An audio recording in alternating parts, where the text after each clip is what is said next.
Hello. Here we are. What is this episode? Podcast 19. Episode 19. Coming to you from Florida. Mm-hmm. Oh, we're down in Ocala, and we are out working, and then it's evening now. So here we are. Yeah. All right. So today we're going to talk about kindness, essentially. Not just horses, but kindness with other people and helping them to feel safe regardless of their past, their current situation, anything, so that they can feel like they might be willing to consider making a change. Yes. And how it could be, how it is very repelling when we are not willing to let someone take slow steps. Yes. And this is kind of coming as we've talked a lot. I mean, it happens everywhere, and it's happened for years. But as we've talked a lot about really trying to help people understand positive reinforcement, it is, sometimes the people that know positive reinforcement know the science of it. It can create, I don't know, I think we're not always welcoming to letting people to discover the positive reinforcement, embrace it however it works for them, and being there to just help kindly and safely to educate and further things. And I have to say right off, I feel like Shauna, more than anybody, is a master at this. My only experience with positive reinforcement is Shauna. I feel like one of the most blessed people, because you have been my only experience. I have never read a book somewhere else. I have never seen before you, never an online video, never a Facebook post concerning positive reinforcement until you. So I'm a rare case, but there's a lot of people that are now starting to get, their exposure to it. Mm-hmm. And their first exposures are most likely going to be on social media. And I think that we need to consider being extremely careful about how we are welcoming, or I don't know what word you want to use, new people. We don't think that it's necessarily going to be by saying this is all the things that you've been doing wrong all this time. Right. Absolutely. And I think that there's sometimes when we do clinics, we have to warn people. There are groups out there, and some of the groups are good. And I'm going to say the admins for the groups are good. But there can be a lot of people on there that have just discovered positive reinforcement, and they can be kind of punitive, which is really ironic if you ask me, because all we're about is positive reinforcement. But they'll say, oh, you're using pressure, you're doing this, you're not doing that, and it can be rather off-putting, and that's not what we want at all. We want people to feel welcome. We want people to feel safe, to learn, and I think part of, and thank you, by the way, for those kind words, because that's really nice. I was just listening. You said Sean, I was like, uh-oh. Because you never do know what's going to come out. I don't. But I think that one of the things that people forget is back in the day, nobody knew anything about positive reinforcement. There weren't groups of people doing positive reinforcement. Nobody literally was doing it all the way. Nobody. There was not. And so I came along as a marine mammal trainer. I really was. I wasn't saying blend this and do some of that and do I was saying this is what the positive reinforcement is, but I still let everybody go wherever they wanted to go and however much they wanted to take it. And I always felt like the onus was on me just to educate so people could make their own decision, whatever that is. I really think that is our job. Yeah. I mean, even today, even with people who are considered, they're dedicated to positive reinforcement, I think that is our job still. It's just to educate. And I'm not saying pat people on the back for continuing to be harsh or whatever, but I'm just saying they're on a learning journey. Yes. So we have to meet them where they're at and help guide them without making them feel like they're constantly doing something wrong. Yep.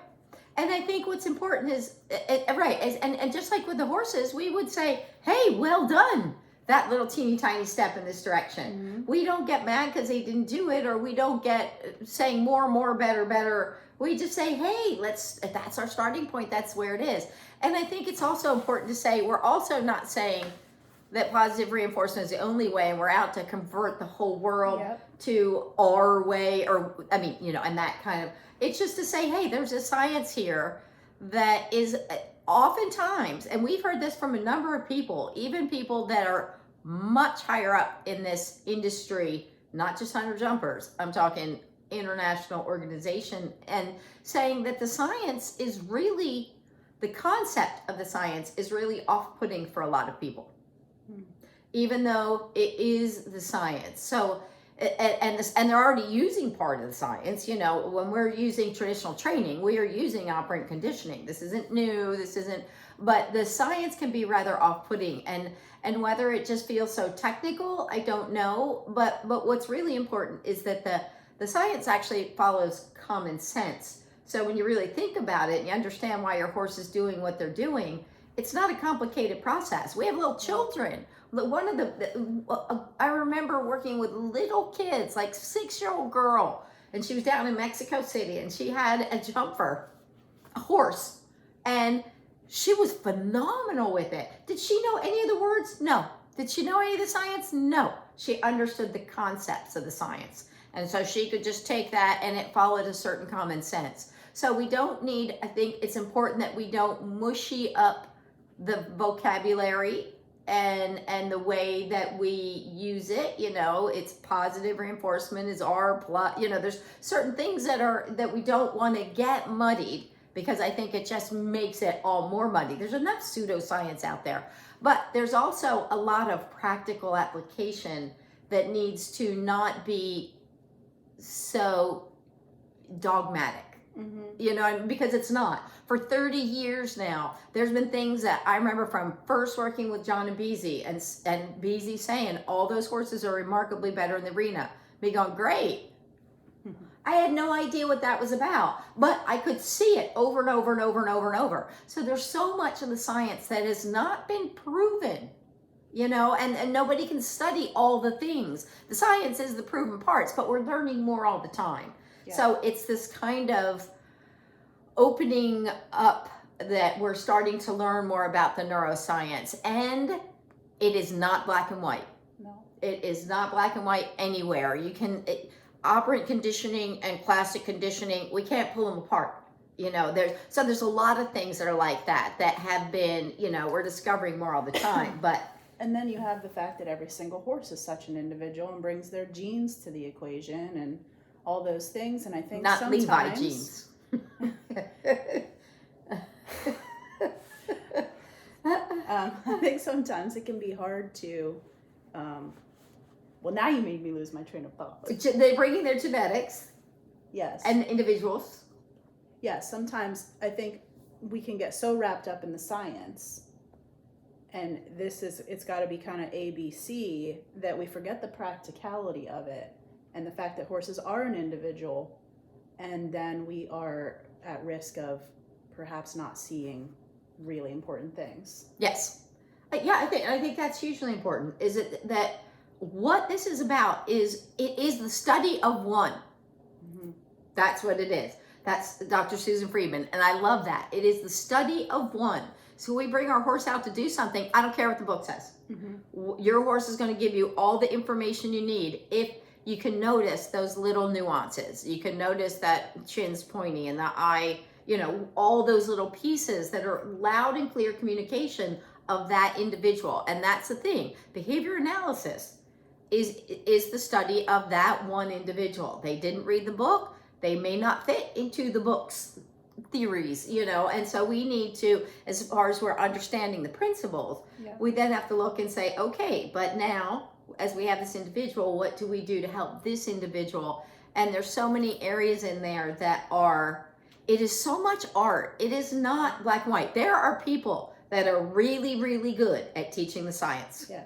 And I mean, I'm talking, academia. They can be really good at the science, but they've spent 20 years teaching it more from a book or more from a classroom sort of setting versus being out there going, how do I get this to get done in the real world? So there's people that can really teach that, but it doesn't mean they have all the pieces together to be, there's some people are really good at both, and some people are really good at one side, some really good at another side, but it really is trying to mesh all those pieces together and not getting into that mechanistic, this is what I'm supposed to do next, but really looking and figuring out what you got there.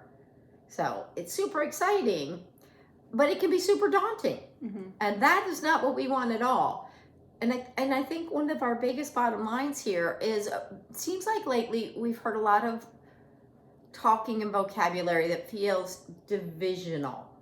That there's this side, and there's this great chasm in between that we're trying to bring together, because it's not a side. We're all in it for our horses. And people may do things with their horses that you wouldn't have done, or you don't do anymore. Doesn't matter. No. What does matter is that everybody really is in this typically because they love their horses, and so they're doing the best they could. Yeah. They've been doing what they've been taught. They've been, so it's not this great divide. And so many times you hear people talking and they're like, I'm gonna, and you're like, that's not the way to do it. We're here just to embrace the knowledge and the science of it, but to create a safe place for learning. And I think that's what's super important for us about our membership is we want people to feel safe doing it, whichever degree they're doing it. And that's very inclusive. Yes. And accepting all the way. We will not, let anyone be derisive. We want everybody to feel included no matter where they are. And I think it's and sometimes people check their language. It doesn't, we're not talking the language. Language is one piece. It's our hearts. Yeah. We have to honestly in our head feel like this isn't judgment. We're not here to judge. We're just here to talk about. Yeah, it's not just your words. Yes, it makes a huge difference, because you can even check people, go, wait, it's not that, and they go, yeah, and then right back to it. But it really needs to be that your heart is open to helping people to truly feel that they have a safe place for learning and moving forward. If we're going to embrace more of this, because honestly, the positive reinforcement is perceived as this new passing trend. Yeah. Because there's been enough passing trends in the horse industry that's what people think.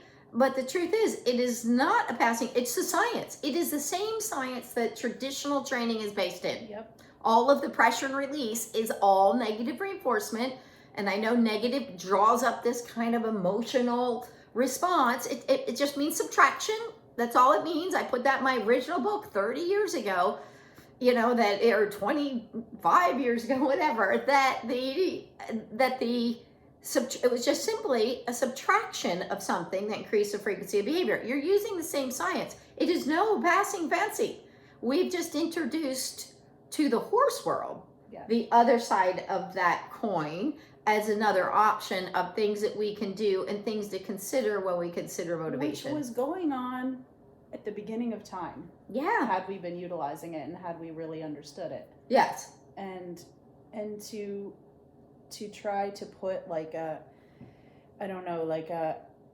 we must go, let's have a system, a 1, 2, 3 approach where, like Shauna just said, it's an art form. And it takes really trying to dig in and figure out your learner. Yeah, it really does. And how many times have you seen a good rider, but they're not necessarily a good trainer? Yeah. Those are different things. Times. So somebody can ride the horses that have been trained, and somebody else may be really good at training the horse, but they're not the ones out there doing the higher Actually, level. they rarely are. Yeah, it's true. The people that are dealing with the green horses, at least from the world I come from, which is hunter jumper land, they're almost never the same person. Yeah. And there's people that can go really high with the training, but some of the really highest level, it is just a different thing. So it is art. It's art all the way through. Mhm. It's horsewomanship, maybe we'll call it. Yeah. But I think that understanding that we're trying to help. And so this positive reinforcement, it can be perceived as this new passing. They're just waiting for it to go on its way, like all the other things that have come before. And it's actually really just opening up the science. We didn't make this up. Mhm. Didn't, we just something that with the marine mammals we've happened to done for so long now that really it's kind of where it was taken from textbooks and really first put into practical application. Yeah. And so now, getting it to the horse world, and it's a migration, and it's going and it's happening, but it also can be perceived as this kind of ethereal, woo-woo, For sure. kind of mentality. And it's not. Again, it's just science we're just trying to say, there's a lot of myths around the positive reinforcement. And one is that there's no rules at all, or that you just are permissive of whatever, and you get walked on, or you get spoiled horse, or whatever. And it's all just not true. It's just behavior. It's a study of behavior and how to do it. So as we try to, and I think sometimes some damage has been done for people that have, I know this because this for at least 15 years, people would, as it started to get bigger, they'd get on a group and they'd do something, and then they get chastised for sharing a video of something they are doing in a positive reinforcement group. So they back all out of there and they say, I don't need this kind of strife, I'm not going to do it. But there have been plenty of people that have come and said, you seem different. Mm-hmm. They could tell that they're trying to find a safe place to learn. Everybody is trying to find somewhere to be accepted and safe. Yes. No matter what part of life you're in. That's very true. And this is something that is a new concept. Mm-hmm. And as we know of human nature, that new things can be threatening. Mm-hmm. It's kind of the unknown, and how do you delve into, especially if you're a professional, delve into learning something you don't know about now and embrace it and not be the expert. So as we get out there and get people learning and trying to get them open to learning something new, we really need to feel like we're all on the same page together, and we're here to support them however they're going to do it, whatever their situation. Because the more people learn, the more they embrace it and the more they understand. And then we all win, as it were. But again, it's not a win. It's not a battle. It's not a fight. It's just exactly. It's just creating, and hopefully we're on this journey of growing. That's what it like, especially now on TikTok. There's always this battle, and before it used to I think it would happen more on Facebook originally before Instagram became so big, and it would just be the typing back and forth. Well, now they're video battles, especially on TikTok. They're video battles, and there's they put the person's caption in the upper right corner, the thing they said that they disagree with, and then they go and attack them. And what do you think that is doing? Right. You're getting people on your side is what you're trying to do. So you're trying to serve your ego. And if somebody that is new to positive reinforcement, because oftentimes these can even be within the positive reinforcement realms. Yeah. And so if somebody's new to positive reinforcement, then they see this infighting, and then they're like, yeah, I don't need to be part of that community. No. So I think this is just, if we really practice what we preach, this is what I think shocks us a lot, is you will see people not being positive reinforcement through and through. We really are through and through, wanting to be positive with the people we're with. That's just how, to be honest, I come from a very non-confrontational place. So my joy isn't in confrontation with anybody. Yeah. I didn't want it with my parents when I was a little child. I didn't want it with my friend. I don't want it anywhere. I don't want it with my horse or my sea lion or my dog or you. And hopefully most people do feel that way at their core. Yeah. I think that sometimes life makes you do certain things. And again, like Shauna and I are not trying to judge anybody who has taken this approach. That's not even what we're trying to do. I think we're just trying to ask people to perhaps consider their language and what their motives Mm-hmm. And the tone, the tenor that a Yep. new person may, because when we go to do something new, we can be a little extra aware of all of the things. Did they just, am I? Yeah. So I think in being very embracing and warm and giving people, Grace.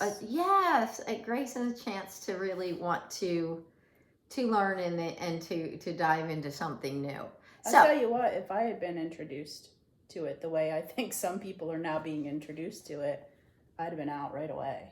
And this is 5 years ago, I wasn't doing this right at all. Right. And that and it was a necessity that came up with Addie, and we helped her, and then we developed further and further, and here we are. But I think that a little carried away there. But so many people, I think, have had the door slammed in their face, and with good people have good hearts when they meant to do it. But I think that we're not having the empathy that really can ideally flow in everything we do with horses. And when somebody is making a step in that direction, I maybe see 1,000 things. I think, oh gosh, I won't know how to do that. But it's okay. You just think it's just education. It's a process of education, and we're on this little step. And where it goes isn't our. We're not there to. We're going to focus on what we want to see more of, just like we do with the horses. And I think that we can all do that. And kudos to those of you out there that are being thoughtful and kind and giving people, spreading the word in a way that doesn't feel like it's our way or the highway kind of mentality, because it's not. People are going to do it they're going to embrace it in all different ways, and that all needs to be okay. But if we continue to be a resource for education, what I found is it goes more and more. I mean, okay, keep in mind, 30 years ago, nobody was doing it. Yeah. Now we have, 10,000 people in different groups and stuff. So it really has come a really, really, really long way. But it is through acceptance and letting people experiment. And if we're going to keep on that plan, we need to, we need to do that in a way that is truly the principles we apply to our horses, we consider with everybody around us. Mm-hmm. And it's not a one size fits all for anything. The other kind of flip side of this is considering being a really good student. Instead of being the person who's teaching this, also considering being an open-minded person in the learning, no matter what it is. Yeah. We've come up against some people who are there to learn positive reinforcement, but then when you are telling them something, they're saying, but I do this and I want to do it that way or whatever. Sometimes I think if we just take a second and just really listen, really open your mind and take time to digest something someone else is saying. Because I'm totally guilty of this. I remember going to lessons and with really big name trainers or clinics and really being super excited to learn what they had to say. But I'd be so in my head about the way that I always did it that it would stop me from truly accepting it. Yeah, and why do you think that you wanted to tell them what you were doing? Huh? Did you want to tell them why you were doing what you do? Tell them? No, the clinician or whatever. No, Just no, in because your a lot of times, I mean, especially when I was growing up, it was more about them telling you. Mm-hmm. A lot of conversation wasn't really super encouraged. Yeah. I feel like today it would be more encouraged. Uh-huh. But back in the day, you just listened to what they said. You did it. And I would do it. It's not that I wouldn't, but I wouldn't take it in. There's an internal conversation almost you're having. Yeah, it was I'm doing this for now, but I'm not really accepting what it is. And, starting positive reinforcement, having been a traditional trainer, I would often think that I know. Don't be laughing at me. I'm not laughing. I would think that I knew what I was doing, so much so that because I've done it one way Right. so much and it worked. Yes. So it's hard, but I was not seeing the horses the way we see them now. Right. Or that I see them now, but you've been doing forever. Forever. That's right.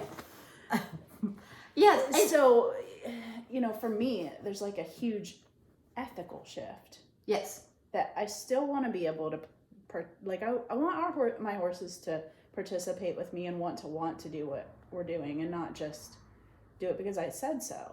Right. And I think that one of the things that oftentimes happens is people kind of want to defend what they were doing. Yeah. You know what I mean? It's a little insecurity, honestly. Well, yeah, like on a subconscious level. Yes, I think so too. Like me accepting what a clinician said was somewhat saying, and I never thought about this at the time. Mm-hmm. I just was like, I don't do it that way. Mm-hmm. That feels uncomfortable or weird. Sometimes they'd have you do really weird things like hold your reins a different way or whatever. And you're like, I just don't want to do that. Because it's not how we're going to do it eventually. And it just feels like, but like stopping and thinking, just do what they're saying and actually try to let it infiltrate you. Yeah. Yeah, and I think that's a really good point. And I think a part of being, having growth means being a teacher, because being a teacher means also listening. You're learning as a teacher as much as you're teaching as a teacher. Mm-hmm. So you have to listen to your student, whether it's your horse is your learner or your person is your learner. You need to listen to them and really listen and work together to come up with, okay, let me understand and again though, it goes back to that empathy.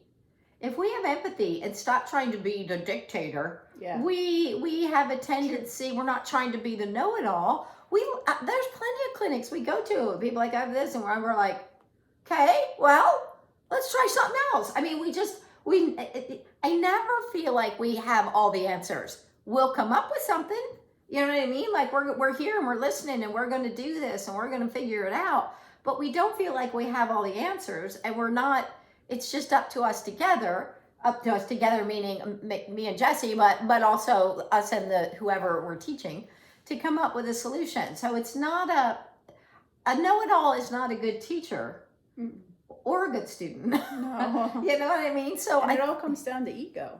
Yeah, it does. And I think at the heart of it. It really does. And insecurity, kind of. Yeah. A lot of times. Yeah. And again, it's not a bad thing. Right. I mean, it's just the an human awareness nature thing. Yeah. It's just something that we need to like stop and think about and be like, and I'm just as guilty as the next person. Like, just stop and think about, stop it. You're not, I think you're really good. So I'm like, okay. Yeah, but like, I can just think of different situations where I've been like, well, if whatever the thing is, like you're doing a line of square oxers. Mm-hmm. And I'm like, but I feel like it's not making the horse, they're doing an exercise to help the horse jump better. And in my mind, I already believe that a square oxer does certain things to a horse's form. This is probably a long-winded explanation, but it does certain things to a horse's form and it has its place. But like, if I'm trying to get a horse to pull their knees up and in, I'm probably going to use something different. So if I have someone trying to help me with a horse's form, and I've already, in my head, I've established that jumping a wide oxer to a wide oxer is going to create a certain type of jump form, then I start to close my mind to what this exercise is about and to what this person has to say. Yeah. And I think that's really easy to do. Yeah. Or it's just something you think you're unsure that it's going to work. So, like as we're teaching, I think sometimes people are like, they're just not sure if it's going to work. Yeah.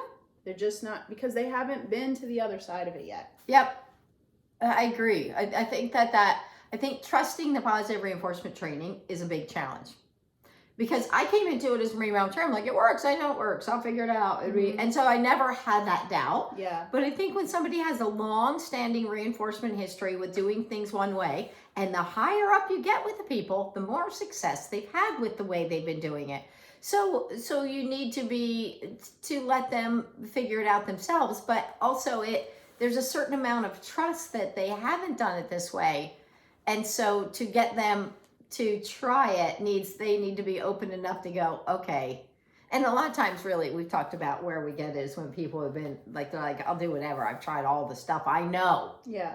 So I'm ready. That's where we were with Addie. Yeah, it is where we were with Addie. And look what happened. Then Jessie got in, started trying it, and she would even think, well, what does a target and the clicker have to do with this? But I'm doing it. I'm all in. And then sure enough, as things start changing, she's like, wow, what does that have to do with this? And to be honest, this kind of thing hasn't been proven. You know what I mean? Like, as we're learning more about... Like neural pathways, kind of. Yes, more we're learning about neural pathways, stuff like that. We can't, some book couldn't have said this will go here. But from experience, we know where that goes, necessarily. I mean, and some things will kind of put it out, but there's still some extrapolation. But when you've done it over and over and over and over, you're like, this tends to be, pretty reliable. She always says tends to be, even though she knows it's pretty darn close to fact. Yes. But she still gives people the benefit of the doubt that there is this one tiny little chance that we might do something different. Rightfully so. Yeah. Like, that is giving people an out. That is giving people a chance to not feel like it's your way or the highway. Yeah. And there could be another horse that came along and I'd be like, I wouldn't do that at all this time. Let's do it like this. And I don't know always exactly what piece made me choose a little different path, but some piece of it I thought, I don't know, that might be, whatever it is. There's just, but see, again, she was a study one. I didn't go in and say, I know exactly what to do. I said, I got some tools that we can get to. And I wouldn't be on the phone and I'd give Jessie lots and lots of ideas of things to do. And then we'd meet again and figure out how did that go? How is that going? And then we'd adapt and alter our course if things weren't going as we thought. So that's where it needs to be like that with everybody on all scales. And I have to say too, like, throughout that process, I had bought 6 coaching calls with her. She still owes me one. But I had bought 6, took 5, and it was spread out over a course of weeks. And throughout that time, I'm trying to ride Addie too. And she easily could have said, what are you doing? Like, don't do that. That horse, I mean, she should have. But you didn't make me do anything. You weren't like beating me over the head, even kind of. You let me feel like I have just as much say in this as you did. I think this is actually a super good point, because this is, in my head, and I think, well, it would be better if you didn't ride her, if you just let her. But if I said you have to go all this distance and never do that other thing, I probably would have shut you down. Yeah. You know what I mean? I think so. I think I think I might have been done. You're right. You would have said, I can't just do all this. It's too much. And this is, I think, that compromise of helping people is sometimes you see things you think that's not ideally how I would like it to go, but I'm going to just give you enough information for you to make choices. And if we continued and we weren't making progress, I may have then said, I might rethink this thing. But the practical side is, if I make it so difficult or so many walls or so hard or so regimented or you're doing it wrong, then you won't do any of it. But as it is, look where it went. You're a perfect study about that, because because we do it all the time. We see people and we think, I might not do that. And we don't mean it judgy. We're not meaning it judgy. We're just kind of thinking, ideally, we'd probably do it a little bit different, but let's go down this path and see where we can get. And in your progress and learning, you started to go, okay, maybe this isn't the best, but but you could do it and you could embrace it. And now you embrace it. And it's still an ongoing thing. There's still times Jessie says, I just feel like this. And I say, okay, well, we can, I don't go out there and say, Jesse, you can't do that, you know, or whatever. We just do. He doesn't even say it nicely. Yeah, I don't say it meanly, but I don't say it at all. I just say. She just doesn't say it at all. Yeah, like we can, and I just say, well, consider this, and we can consider this, and we can move forward, whatever that looks like. And I think that's what's really important to do with all sorts of people. Because the truth is, they gotta blend it, and hopefully the more they learn, the more they understand. I think it's good to perhaps let them know that in your experience, this has worked really well. But, you know, like with Santino, I definitely rushed him about the trailer. I mean, we were trying to get he and Henley places and, you know, teach people and stuff. And I created an agenda for him that was not setting him up for success. Yeah, that's really all I had to say about that.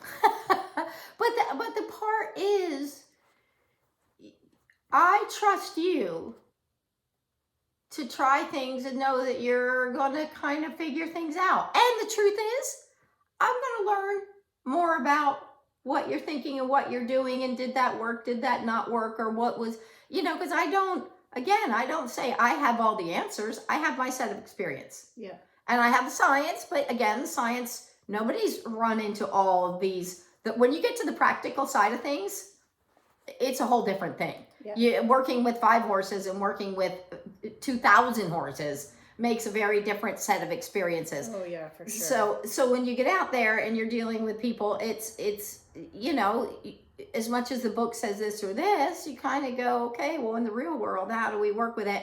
And none of these animals are in labs, you know. So while so many studies happened in lab situations or, you know, clinical kind of situations, this is the real world with lots of factors. So we have to go, okay, well, we have to merge the real world. We have to merge the person's history, the horse's history, the whatever, it's so, even just their living environments, as much as like ideal management looks like one thing, the truth is this isn't, you know, everybody doesn't have these options available to them, or this is, you know, whatever it is, you just have to adapt all those pieces. So yeah, that was a really good kind of thing to bring up, I think, because it's a good example.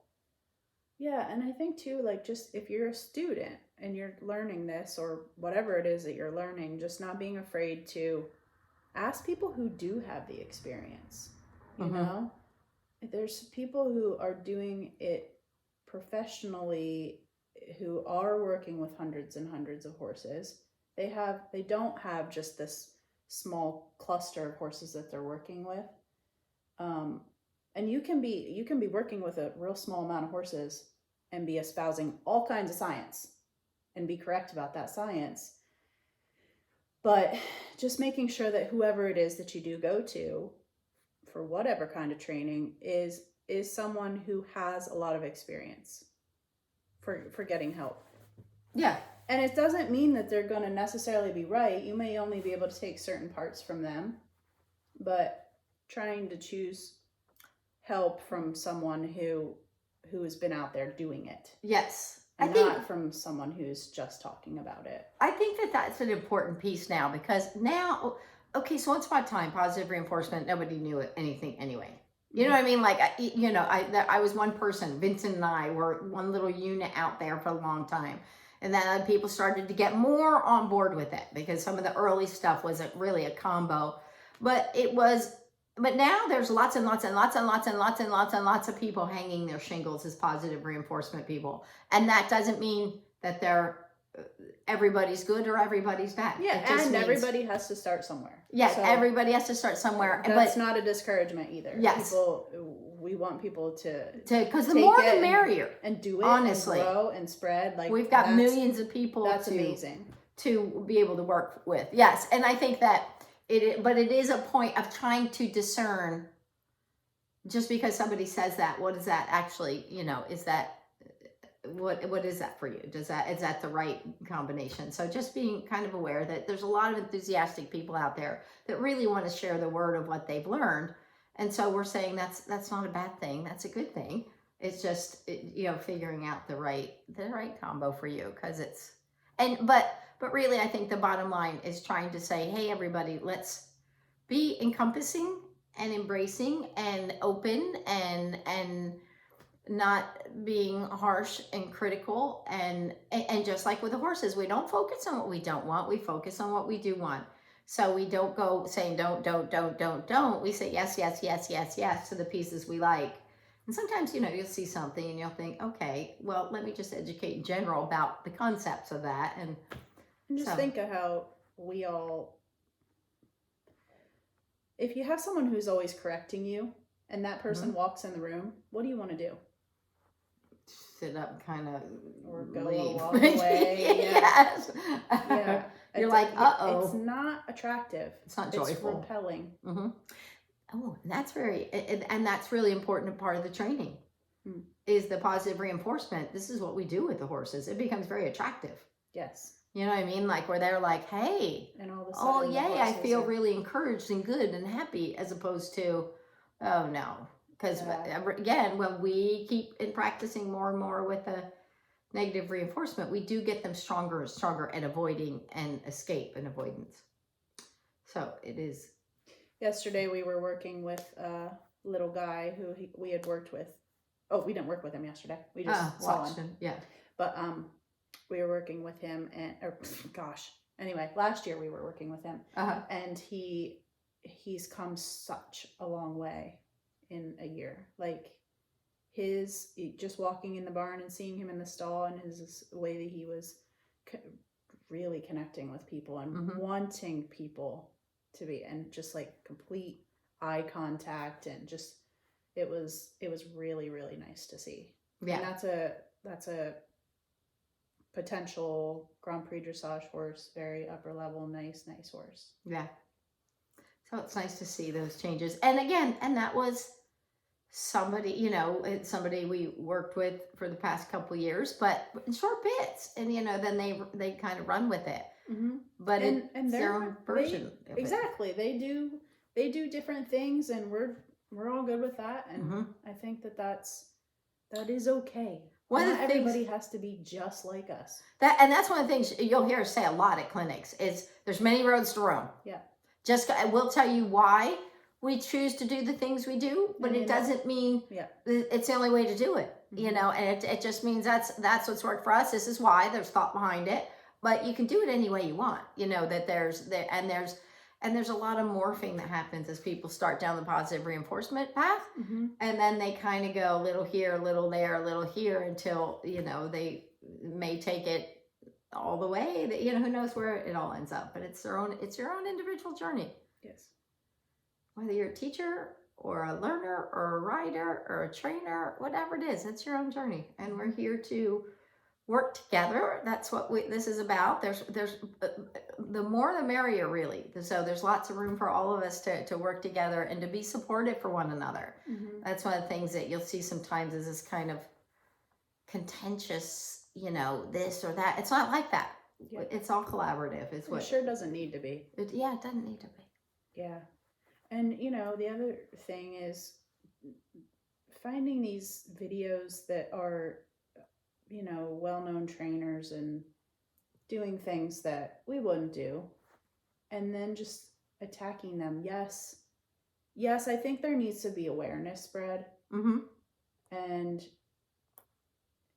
But again, I just don't think that we have to attack people. And if you look at those videos that are certainly giving fodder to the animal rights activists. Yeah, I mean, there's things that are there are things that cross a line where you're like, okay, let's go. Let's make sure all of us know we should not do this. But if you read those comments, they are one side or the other.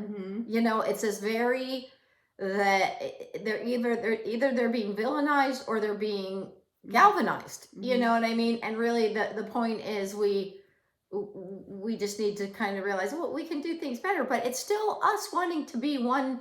We want everybody coming together and working, realizing we're all on the side of the horse. So when somebody's doing something, it's not out of maliciousness typically. It's because they don't know different, and they've maybe lost their way in this process. Yeah. And the business side or the money sides come in, or pressure from whatever. But we can defend or fight against, and it shouldn't really be either. I think it should be trying to educate and get better, that we're all trying to do better in all of that. And I think another thing valuable to bring up too is that whole side of, for a lot of people, this is a business. There's livelihoods at stake by changing your perspective or trying to grow can be potentially detrimental in some ways. And so scary. Yeah. Back to that insecurity and scared. And I think, and the kind of the I lost my point. It happens a lot. Mostly to me. And there's something. Truth be told, we were napping right before this, so we're not our sharpest. But I think that it is trying to help people find their way back. But if we brace against, they're going to push against it. Whenever I found that people get in somebody's face, there is real cognitive dissonance that happens. People dig in and get their heels dug in further. So instead of going there, just kind of going, okay, well, let's, and the important part is, if we do say, well, you can't do this, or if we're trying to say this is not an ethical choice that's being made for motivating and trying to get this behavior to happen, then ideally what we're going to do is replace it with something very effective that comes from a different, so if we're going to take away certain tools, let's say all of a sudden they said no more whips and any more of riding, whether it's racing or dressage or show jumping or whatever. Well, ideally what we do is replace it with a different form of motivation. And so I think that is that takes a certain openness to be welcome to a new, maybe a replacement for something that's going on. So again, it takes not condemning and getting people fighting against, but instead we get people, going, okay, well, let me give this a whirl, and so it takes opening minds, not closing them. And oftentimes I think we can unintentionally, with good intentions, a byproduct of that is sometimes that we can be shutting them down to some new ideas when we're trying just to say, but you're not getting it. But that can be too much. Really can sometimes. Yeah. Okay. I think that's good. I think that is good. Well, thanks for listening, you guys. And we will be back coming to you from Florida next week as well. Yep. Okay. Bye-bye. Bye.